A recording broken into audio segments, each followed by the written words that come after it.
in 2012. I will just show you photos of how we all started. 2013, there is a couple who believe in first fruit offering. Was not yet, we have not started that, but a couple who believes in first fruit gave their first fruit offering. We will show you how JRM birth was blessed. And we believe it is because of the first fruit offering that was given by a couple.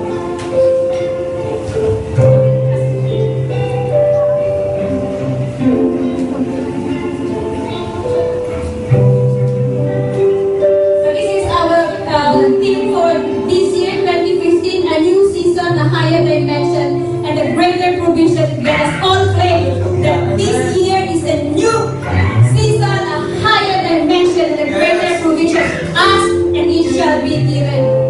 So this is the JRM mission statement that we can see in here every day.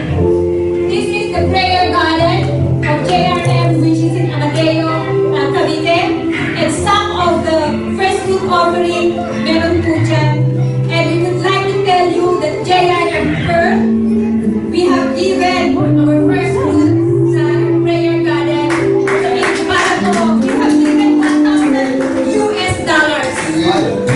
When we attended the camp last year, yung dad po is one way only. So the JRM International decided with one voice that each and every international churches will give $1,000. And praise the Lord, makukuha po natin yun. So hindi na one way yung pasok, it's a two-way na. So yan po yung garden. Kung nakapunta kayo dyan sa lab. So yan po yung. So this is yung mga prayer mat, yung well. So yan po yung JRM hostel. Kapag ka may camp, dyan po tayo nag-i-stay. And sa ngayon, hindi ko lang nakuha yung JRM college. Ganyan po siya kalaki. Nakalimutan ko na kung ilang hectares yan. Pero mula po doon din na yung JRM prayer garden po dyan. Yung mga katabing lugar, nagano sila, what they call that, naging blessed din sila. Na ilalabas na yung mga kalakad nila outside the main road because it used to be, it is closed. So ngayon, meron ng daan, so pwede na silang pagpapitumaan. So yan po, pwede nyo ma-enjoy. So yan yung mga prayer cell which is on top of the hostel. So every morning, you can go one room each there. You can pray and everything. Tapos, pinaman yung ito is the gateway sa secret garden. So yan yung mga prayer mat. Yan, kabuhan. This is the prayer altar of worship. This is, kapag lang yung picture, how they do the first fruit offering sa, this is yung sa May. Yan, dami fruits, no? Here din natin yung next year. The JRM Singapore, just like us, a table. You're on, diba? And Hong Kong. And this is how we started. Look how many people. Yes? So we started with a small group, no pastors, started the prayers. These are all the people, nasa Toja, nasa Pastor Mo. That's only 1, 2, 3, 4,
pwede po niya ibigay sa atin.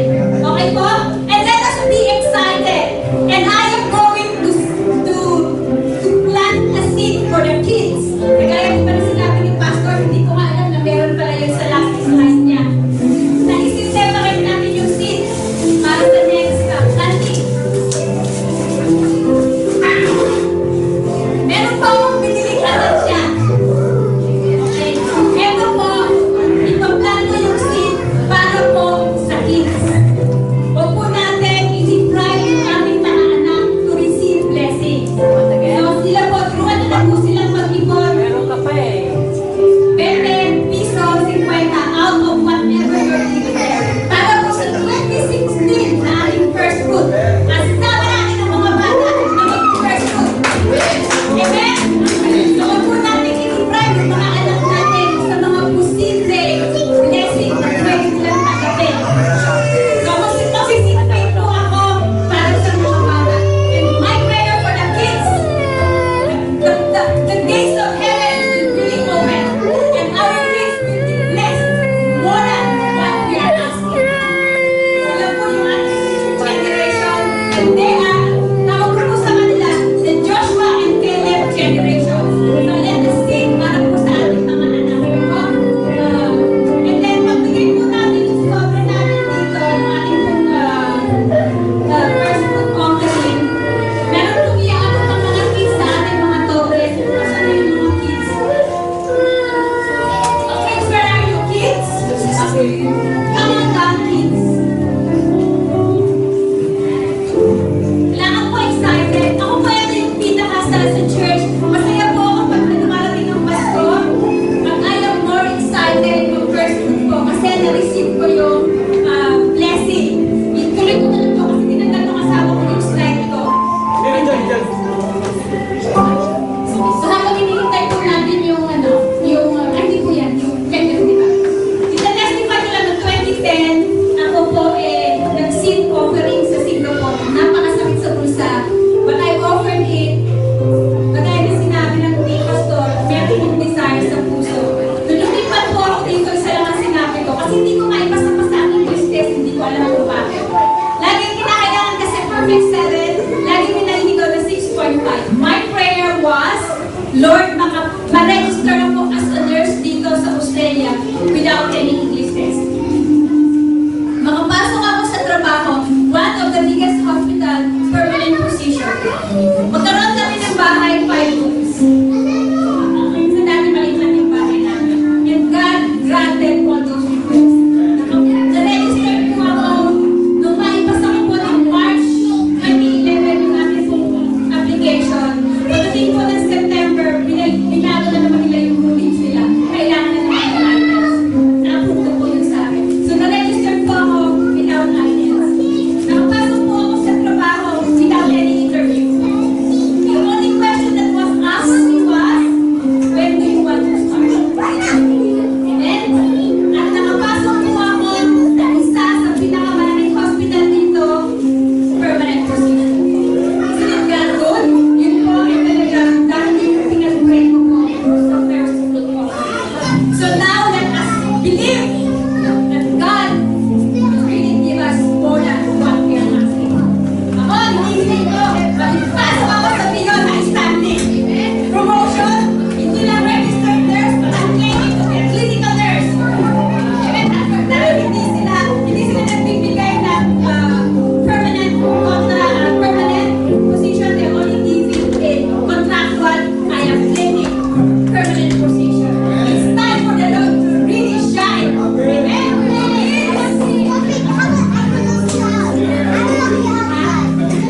Asan yung sa? Kaya ito po yung first nila ng first Sunday. Wow. Okay. Great. So, ito po yung 50 declaration. Sabihan natin.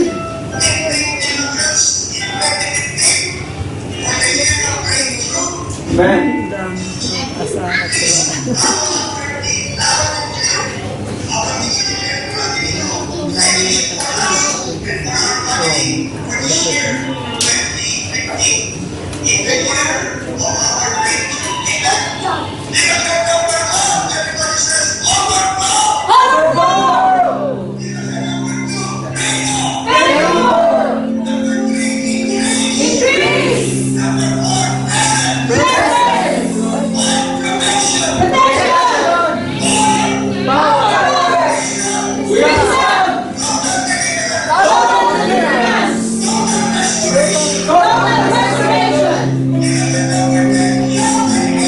Health and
po ito sa pag-offerings natin. Panginoon po namin Diyos, salamat po sa mga offerings po ito. We give to you, O Lord, our first fruit offering. Tanggapin mo po ito ng maparamsam ito sa ito harapan. At dalangin po namin na mag-grant bawat desire, bawat request, Panginoon. They planted and we planted the seed of God. Lord, cause these seeds, Lord, to grow in the name of Jesus. And in due time, in perfect time, aalihin po namin yung harvest na nagbubula po sa iyo.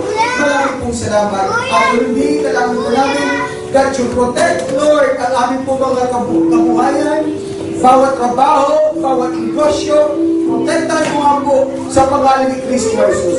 Panginoon, sa iyo po ang lahat ng papuri, sa iyo po ang lahat ng pasasalamat, sa pangalan po ni Jesus, lahat ng pinagpala ng Panginoon ay nagsabi na, Amen. Yan po once more, kasi i-declare natin Mission Impossible Olympiad. Ay, may tao po. Ito habang po, dun po sa iba na hindi po kayo nakapagbigay. And if you want to